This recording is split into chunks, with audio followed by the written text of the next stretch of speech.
ጠቅላይ ሚኒስትር ዶክተር አብይ አህመድ ከፈረንሳይ ፕሬዝዳንት ኢማኑኤል ማክሮን ጋር መከሩ። ጠቅላይ ሚኒስትሩና የልዑክ ቡድናቸው በኤሊሴ ቤተመንግስት አቀባበል ተደርጎላቸዋል። በውይይቱም ፕሬዝዳንት ማክሮን በታህሳስ 2017 ኢትዮጵያን ሲጎበኙ የተደረሱ ስምምነቶችን አፈጻጸም አብረው ገምግመዋል። በፓሪስ የነበራቸው ውይይት በኢኮኖሚ መስክ የበለጠ ትብብር ለማድረግ እድሎችን የፈተሸ እንደነበረም ተገልጿል። በታህሳስ 2017 ዓ.ም ፕሬዝዳንት ማክሮን ወደ ኢትዮጵያ በድጋሚ መጥተው የኢትዮጵያን የዕዳ ክለሳ ስራ በሙሉ መልክ ደግፈው የኢኮኖሚ መረጋጋትና እድገት ለማምጣት ፈጣን መፍትሄ የመስጠትን አስፈላጊነት አጽንኦት ሰጥተው እንደነበር የሚታወስ ነው።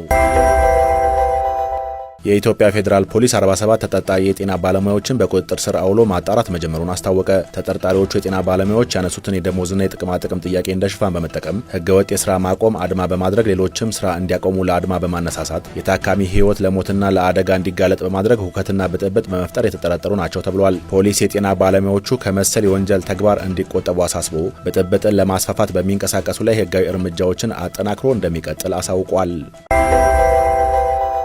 የኢንተርፕረነርሺፕ እና የኢኖቬሽን አቅማችንን ተጠቅመን የዘመናዊ ሰራዊት ግንባታ ማፋጠን ይጠበቅብናል ሲሉ የጦር ኃይሎች ጠቅላይ ኤታማዦር ሹም ፊልድ ማርሻል ብርሃኑ ጁላ ገለጹ። የመከላከያ ኢንተርፕረነርሺፕ እና ኢኖቬሽን ማዕከል የምስረታ መርሃ ግብር እየተካሄደ ነው። ጠቅላይ ኤታማዦር ሹሙ በጤና፣ በሎጂስቲክስ፣ በመረጃና በኢንዱስትሪ እንደዚሁም በትምህርት መስኮች ጠንካራ የሪፎርም ስራዎች መከናወናቸውን አንስተዋል።